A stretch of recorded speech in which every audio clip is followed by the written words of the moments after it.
Премьер-министром Республики Армения Пашинян.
La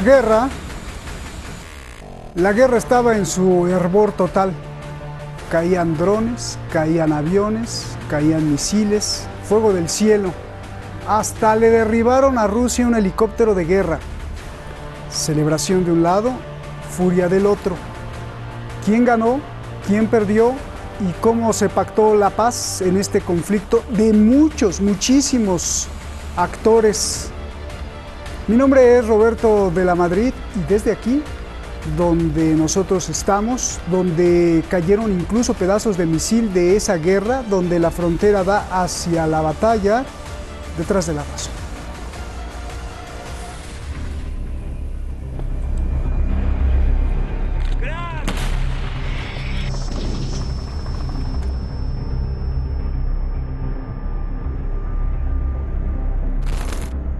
Desde el Kremlin, Vladimir Putin movió los hilos de la negociación. Сегодня, 9 ноября, президентом Азербайджанской республики Алиевым, премьер-министром Республики Армения Пашиняном и президентом Российской Федерации подписано заявление, в котором объявляется о полном прекращении огня и всех военных действий. Así, Armenia, Azerbaiyán y Rusia firman en videoconferencia el acuerdo de paz. Armenia debe retirar sus tropas. Azerbaiyán se compromete a respetar un corredor de seguridad para los civiles. Y Rusia envía 2.000 soldados rusos para que se asienten en la región durante 5 años. Afirman que vigilarán la paz. Gigantes aviones como estos llegan con miles de tropas de Rusia. No obstante, miles de armenios están furiosos por el acuerdo firmado. Aseguran que Nagorno-Karabaj es su tierra desde hace miles de años y que lucharán hasta la muerte. Tomaron el parlamento armenio y piden quitar al gobierno que firmó con Azerbaiyán y Rusia. Наше требование то, что сейчас не согласны. Мы требуем, чтобы начальник штаба Армении возглавил нашу страну на это время и чтобы война продолжилась. Это кровь не должно просто. Y es que de todas partes del mundo, Rusia, Francia y Estados Unidos, miles de armenios llegan y entrenan para unirse al ejército. Incluso algunos hasta los bautizan. Irán, semanas antes, también se esforzó por alcanzar un acuerdo. El enviado especial del presidente de Irán, Abbas Araghchi, viajó a Rusia, Azerbaiyán, Armenia y Turquía para buscar una solución al conflicto. زمان بسیار حساسی هست و نیاز داریم که هر چه سریعتر در مورد روند صلح تصمیم گیری بشه. Aunque tiene décadas el conflicto, las tensiones estallaron a finales de septiembre pasado. Azerbaiyán y Armenia se acusan mutuamente de matar civiles al bombardear ciudades en la región de Nagorno-Karabaj y sus alrededores. Azerbaiyán se disputa con Armenia el enclave de Nagorno-Karabaj, habitado en su mayoría por armenios, que aseguran que esa tierra es suya. Azerbaiyán establece que es su territorio. Armenia apoya a los independentistas armenios. En 6 semanas se estima que hayan muerto miles de personas, decenas de miles de heridos y desplazados, casas destruidas, aviones derribados. El fuego ha sido tan intenso que un poderoso helicóptero Mi-24 del ejército de Rusia fue derribado por Azerbaiyán, quien después se disculpó con Vladimir Putin. Ha habido 4 ceses del fuego infructuosos. Se espera que el quinto sea el bueno.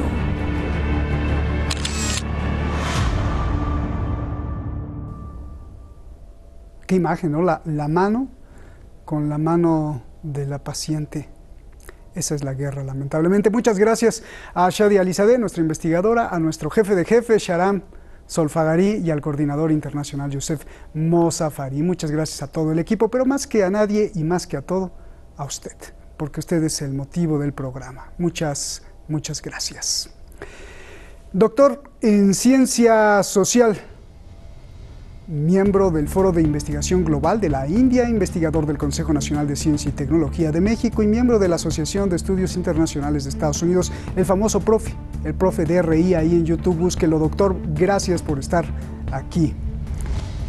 Si no hay finanzas, ya lo sabe, los políticos ni los militares pueden hacer mucho, por eso él sigue el rastro del dinero para saber dónde va a caer el misil. Maestría en la Universidad de La Haya, allá en Países Bajos. Qué gusto tenerte, Francisco Javier.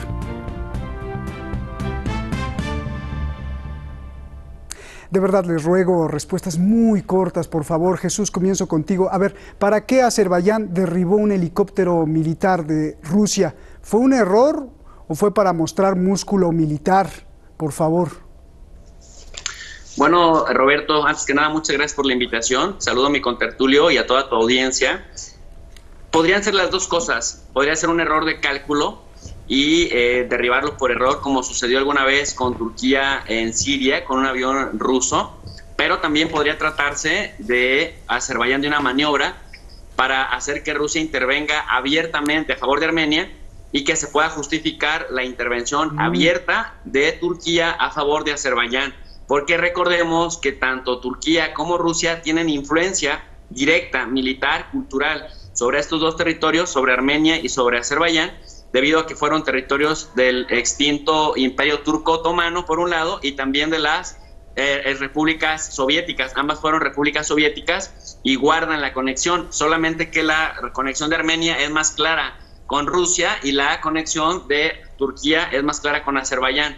Me parece que si no fue un error, va por ahí el asunto, Roberto. Qué importante lo que describes, porque entonces así, pues todos contentos, ¿no? Ya los traen con la justificación y se meten al conflicto. Yo lo preguntaba, Jesús, porque te hago la pregunta al revés. ¿La gota que derramó el vaso fue la muerte de los pilotos rusos o la tripulación rusa que iba dentro del helicóptero? Y la segunda pregunta, ¿Vladimir Putin los obligó a firmar la paz? Porque si no, ¿cómo? Porque ellos no se iban a sentar a entenderse jamás, ¿no? Bueno, mi lectura es un poco a la inversa, querido Roberto. Probablemente sí fue la gota que derramó el vaso, esto que dices, del lado rusa, que Rusia se mantuvo tratando de mantener un balance entre ambos contendientes, pero por otro lado también, Roberto, la gota que derramó el vaso fue más bien que Azerbaiyán logró penetrar a Shusha, la segunda ciudad más importante de Nagorno-Karabaj, desde donde Armenia, a través del el corredor de Lachin, transportaba comida, víveres, alimentos, armas, personas por vía terrestre a Stepanakert, que es la capital de Nagorno-Karabaj. Entonces queda rodeada, queda cercada, queda dentro de del blanco de ataque la capital de Nagorno-Karabaj, y esto obviamente pudiera llevar a que los armenios tuvieran muchas bajas y de todos modos ser derrotados. Y esto Rusia, tratando de cuidar los balances, pues lo evita. Esa es la explicación que tengo. Sí, con esa explicación también habría que cuestionar, entonces no es tan acuerdo de paz, más bien es un acta de rendición, ¿no? Ya lo decía el mandatario armenio. A ver, Francisco, vámonos al toro. Fue el helicóptero de guerra de Rusia que fue derribado, lo tiraron, lo que colmó la paciencia al presidente Putin para decir ya basta, bajen las armas. Lo pregunto porque después del incidente entró de lleno Vladimir Putin. Por favor, ¿qué ves tú? Buenas tardes, audiencia. Buenas tardes, Jesús. Buenas tardes, Roberto y equipo.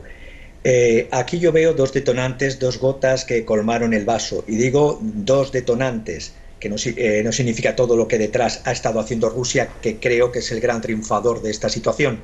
Los dos detonantes es, por una parte, como ha reconocido el propio líder armenio Pashinyan a través, por cierto, de Facebook, y como ha reconocido también el presidente de Nagorno-Karabaj, Harounian, era una situación, por una parte, un detonante, era una situación insostenible, porque se estaban ya, las batallas, ya no solo se había cogido Shusha, que en armenio Sushi a partir de ahora será llamado en nombre azerí, las batallas ya estaban en las afueras de la capital, Stepanakert, como bien ha dicho, como bien habéis señalado, pero es que además Azerbaiyán también, cuando derribó, admitió haber derribado ese helicóptero con 2 muertos, pero se le venía encima también la situación de ese acuerdo militar que tiene Rusia con Armenia si se ataca territorio armenio. Lo que veo en todo esto es que, ¿y por qué digo que es un triunfo de Putin y de la diplomacia rusa? No hay mención al grupo de Minsk, es decir, los países, Estados Unidos, Francia, salvo Rusia, no juegan ningún papel en esto, que es algo más, repito, algo más que una mera tregua, que ya hemos visto que los altos el fuego no daban resultado, algo más que una tregua negociada como después de la guerra del año 90, es un acuerdo de paz que recoge fundamentalmente, y es curioso, todos los puntos de la Conferencia de Madrid de noviembre del 2007. Los 6 puntos de la Conferencia de Madrid, que en aquel entonces estaban recogidos y que posteriormente Armenia, sobre todo el lobby armenio de Estados Unidos, impugnó, aquí están recogidos. Y están recogidos, y muy rápido, es que todos los territorios, los 7 distritos que componían fuera de Nagorno-Karabaj, que componían esa especie de estado tampón ocupado por Armenia de territorio azerbaiyano, retornan a Azerbaiyán. Shusha va a ser, por así decirlo, bajo territorio, aunque de jure lo es, porque Nagorno-Azerbaiyán es un territorio que de jure es administrado y, por así decirlo, a Azerbaiyán, aunque de facto estaba en manos armenias. Pero esto supone un vuelco a todo lo anterior. Un vuelco porque, digo, los 7 distritos donde está Jebrail, Fusili, Kalbahar, Agdan, Lachin, el corredor que habéis comentado, y luego, algo fundamental, el tránsito entre Azerbaiyán y el enclave de Najicheván, que se va a facilitar, y el retorno también de los refugiados, que no olvidemos que también había refugiados expulsados azeríes del territorio de Nagorno-Karabaj. Por lo tanto, es un triunfo de la diplomacia de Putin y es un punto por punto lo que se discutió en el 2007, en lo que se decidió en el 2007 del acuerdo llamado de Madrid de la OSCE. Es que con lo que dices también, pues ya le habían tirado el helicóptero, el siguiente paso es que se ejecutara el acuerdo con Armenia y entonces Rusia tendría que atacar a Azerbaiyán por ese acuerdo firmado, como dices, Francisco. A ver, vamos a lo que dice Francisco, Jesús. El líder de Nagorno-Karabaj admite la derrota militar, pero culpa a los mercenarios de Asia Occidental, culpa al brote de coronavirus, la fatiga y los drones de Turquía. Entonces, ¿quién ganó? Y si fue un acuerdo de paz, como tú estabas diciendo, y entonces, pues Turquía debe estar feliz, ¿no? A ver. Si lo analizamos en el plano internacional, yo estoy de acuerdo con mi contertulio, el ganador es Rusia, y de hecho, con mandar 1.960 soldados, 90 carros blindados y 380 unidades militares para de facto garantizar que la paz se consolide en el lapso de 5 años, Me parece que con esto deja fuera a Estados Unidos, deja fuera a Francia y deja fuera también a Turquía, que era el más interesado en estar ahí presente. Pero Turquía perdió seriedad y perdió también la legitimidad como intermediario porque es un abierto aliado de Azerbaiyán. En ese sentido, Rusia, aunque ha sido más cargado hacia la parte armenia para protegerla de Turquía y de cualquier otra amenaza, incluida también Azerbaiyán, me parece que también Vladimir Putin jugó al equilibrio, a que ninguno de los dos fuera un gran derrotado o un gran perdedor, como en la anterior guerra, que dejó a más de 30,000 muertos, la guerra que tuvo lugar entre 1991 y 1994, por la simple y sencilla razón, Roberto, que Pashinyan, el actual líder armenio, recordemos que llegó con la revolución de Terciopelo al poder en 2018, y que para Putin es una lectura de que son estas revueltas, estos golpes de Estado que impulsa Occidente para sabotearle su área de influencia. Entonces tampoco es que exista una buena relación entre el líder armenio y Putin, y por eso es que Rusia tardó un poco en hacer la presencia, y la hace hasta ahora, porque entonces deja todavía a una Armenia más dependiente de lo que pueda hacer Rusia, y por otro lado no termina de romper con Azerbaiyán, porque recordemos que también tienen ahí relaciones gaseras y relaciones petroleras, Rusia y Azerbaiyán. Sí, por lo tanto, Putin equilibra todo, Roberto. Oye, Jesús, eso, la explicación teórica está genial, pero estaba viendo imágenes en el terreno, de un lado en Armenia veo gente furiosa, y en Azerbaiyán toda la gente en las calles celebrando de que ellos ganaron, y si ellos ganaron, pues entonces también Erdogan, ¿no? Lo que pasa es que fueron abiertamente derrotados en la guerra del 91 al 94. Pero Roberto, ¿qué pasó? Había una asimetría militar. Recordemos que ambos utilizan las armas soviéticas, de la era soviética, para pelearse, y entonces Armenia derrota fácilmente a Azerbaiyán. Hay 30,000 muertos, hay un montón, más de 1 millón de desplazados y de refugiados que en ambos países. Pero efectivamente, como dice mi contertulio, ahí el tema, Roberto, es que Nagorno-Karabaj es de jure azerí, pero de facto es armenio, tanto por la población que ahí vive, como por la presencia del ejército de Armenia, que bueno, le pone la República de Artsaj para poder justificar que están ayudando a una nación emergente. Sin embargo, Roberto, esto que dices, ¿por qué la celebración? Porque Azerbaiyán, que es también considerada la Qatar del Mar Caspio, que es la potencia gasera y la potencia principalmente petrolera del Mar Caspio, y sobre todo de las 3 repúblicas caucásicas, que son Georgia, Armenia y Azerbaiyán, pues es la que más dinero ha ganado vía petróleo, pero invirtieron no solamente en reconstruir la infraestructura y en atraer también inversiones en esa área, sino además renovaron toda la flota militar, le invirtieron en tecnología militar, y es la única que empezó a utilizar drones en campaña, de tal suerte, Roberto, que esto le facilitó derrotar las baterías antiaéreas armenias, derrotar la aviación armenia y de pronto tener todo el franco libre a través de sus drones para poder pegar en el blanco que quisieran, de tal suerte que, y aquí es donde, y con esto cierro esta idea, aquí es donde estoy de acuerdo que Rusia gana. Rusia pudo haber intervenido antes, pero Rusia también le manda un mensaje a los armenios de cuánta dependencia tienen de Rusia en el momento en el que Armenia está amenazada por Turquía históricamente, ahora está amenazada por Azerbaiyán, y depende completamente de lo que Rusia pueda hacer, más allá de lo que pueda hacer Francia o Estados Unidos. Por esa razón, Roberto, me parece que celebran en Azerbaiyán y celebran y lloran y están enojados, y parece furiosos, que van a hacer que renuncie Pashinyan por aceptar este acuerdo. ¿Qué va a pasar ahí, Jesús? Le dieron hasta las 12 de la noche de hoy para que el primer ministro se retracte del acuerdo con Putin, y ellos quieren guerra. ¿Qué va a pasar, Jesús? ¿Cómo la ves?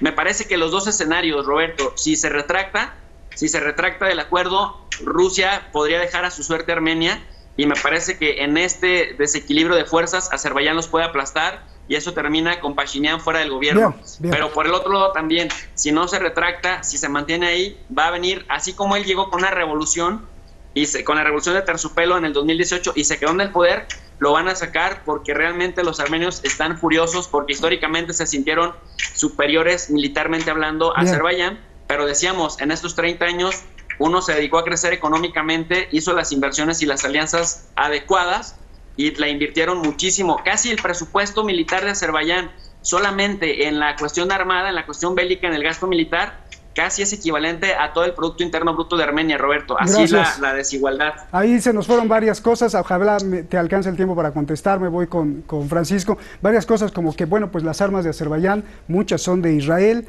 Otra de las cosas es quién va a pagar los costos de esos 2.000 soldados de Rusia, cómo se los va a cobrar Rusia. Y bueno, pues hay estos mercenarios de Turquía que prácticamente se los inyectaron ahí a Azerbaiyán para matar a los armenios. Bueno, Francisco, dos cosas muy importantes. ¿No será posible que quien ganó son las petroleras más grandes del mundo, tanto estadounidenses como rusas, que tienen miles de millones de dólares en Azerbaiyán y que veían amenazadas sus inversiones ante la guerra, porque pues ahora están sano y salvo? Y dos, la región es como un polvorín y justo es frontera con Irán. ¿Cuál es el papel de Irán en la búsqueda de acuerdos que solucionen el conflicto y cómo las cosas, si no se controlaban, podrían haberse pues ido a mayores, ¿no? ¿Qué papel juega Irán en la resolución de este conflicto, por favor? Porque estuvo intentando muchas veces poner a todos en la mesa. Adelante. Irán, su patio trasero es el Cáucaso. De hecho, parte de Karabaj, no el Alto, sino el Bajo Karabaj, formó parte de un kanato en la época safávida de la Persia antigua. Es decir, esto lo que revela es la impotencia, por una parte, de Francia, de Alemania y de Estados Unidos, además en la situación en la que se encuentra. El llamado Grupo de Minsk es requiescan impaquen, es decir, fenecido. Rusia es quien manda en los límites y en los tiempos en todas las alianzas que compongan el Cáucaso. Aquí ha habido un perdedor directo, es la Turquía de Erdogan, y no hablo de países, hablo de administraciones. Erdogan ha pasado de una diplomacia que ya no es ni parecida a lo que se basaba en esa profundidad estratégica llamada de Davutoglu. La estrategia de Davutoglu, esa ya la olvidó hace ya muchos años, pasó a una estrategia de islamismo político, que es toda una mera pantalla, porque tiene enfrentamientos con hermanos musulmanes de su otro lado, Egipto. Es decir, Turquía tendrá mucho poder militar, pero su diplomacia coercitiva no sirve, no tiene poder duro, no hay poder duro que no funcione con una diplomacia, y esta diplomacia se le está cayendo e internamente no tenemos tiempo. Turquía tiene muchas situaciones y Erdogan, he dicho más de una vez, que puede ser, si sigue así, el Saddam Hussein nuevo a derrocar tanto por Estados Unidos como por Rusia. Entonces, a lo que voy, hay un compás de espera en la situación norteamericana. Rusia tiene este papel en el Cáucaso que lo ha recuperado, ha pegado un tirón de orejas, porque no creo que Erdogan quisiese ser una potencia rival con Rusia, pero sí ser reconocido por Rusia, pero se ha metido en tantos frentes que lo que era una doctrina Davutoglu de respeto de sus vecinos ha convertido en tener enemigos a sus vecinos y a más allá. Se ha metido en múltiples frentes, tiene una situación económica catastrófica, su yerno ha dimitido por Instagram. Es decir, es una situación que creo problemática, y veo que la administración actual de los Estados Unidos y la administración que pudiera venir no creo que le favorezca para nada a Erdogan. Es una piedra en el zapato que se ha convertido en piedra del zapato de Rusia y de los Estados Unidos. Bien, gracias. Nos vamos, Francisco. ¿Cuál es la similitud del conflicto Nagorno-Karabaj con el conflicto palestino y el papel desestabilizador de Israel en Nagorno enviando armas a Azerbaiyán, por favor? ¿Yo? Jesús, para acabar. Pues mira, Israel se conoce como una potencia militar en la región. Se sabe, es abierto, es muy conocido que utiliza a los palestinos de chivos expiatorios para poder justificar el gasto militar, para poder justificar la modernización del ejército de Israel y sobre todo para hacer ganar a los consorcios militares. La prueba es que los palestinos no representan un riesgo para Israel, sino todo lo contrario, es decir, sino que pueden ser utilizados para que Israel no solamente se modernice a sí mismo, sino para que pueda convertirse en proveedor de armas de grueso calibre y de largo alcance de otros países. Y esta es la situación precisamente con Azerbaiyán. Y fíjate que precisamente, Roberto, los armenios tienen un resentimiento contra Israel, porque Israel, clamando la bandera de que se reconozca el holocausto en el mundo, pues no reconoce el genocidio armenio. Y ese es otro tema del que pudiéramos hablar después. Claro, y también de que, bueno, los armenios dicen que tienen ahí miles de años y sería un poco como los palestinos, ¿no? No sé. Jesús. Es que...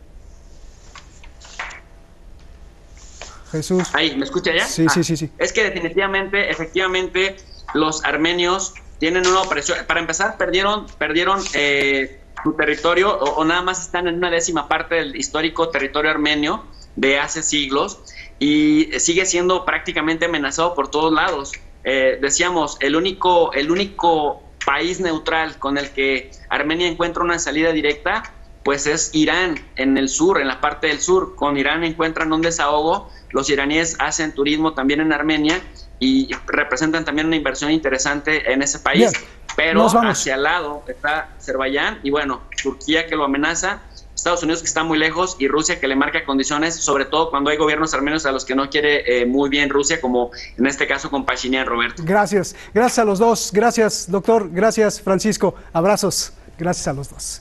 Todo esto pasa cuando el mundo pues está convulso, sobre todo por el caos en Estados Unidos. Donald Trump pues no se quiere, usted lo sabe, no se quiere así salir de la Casa Blanca. Tan decidido está que ignoró el llamado del equipo de transición presidencial. Pero hay que aclarar algunas cosas prudentes. Joe Biden fue declarado ganador por los sondeos de varios medios de comunicación de Estados Unidos, nada más. Será hasta el 14 de diciembre cuando el colegio electoral se reúna y elija formalmente al presidente. Resultados que además serán certificados el Día de los Reyes Magos, el 6 de enero. Y ahora, algunos de esos medios de comunicación están diciendo, como CNN, que el derecho de Donald Trump de presentar sus alegatos retrasará la transición de poder del señor Biden, lo cual puede traer consecuencias reales, graves y peligrosas, dice CNN. Y ponen como ejemplo las elecciones del año 2000, donde el demócrata Al Gore retrasó la transición de George Bush, y que esto provocó el descuido para que los terroristas hicieran el ataque contra las Torres Gemelas de Nueva York el 11 de septiembre del 2001. ¿Cómo la ve? Ahora resulta que la tardanza de Trump podría provocar hasta una guerra. ¿Nos estarán amenazando con otro atentado? Buenas noches.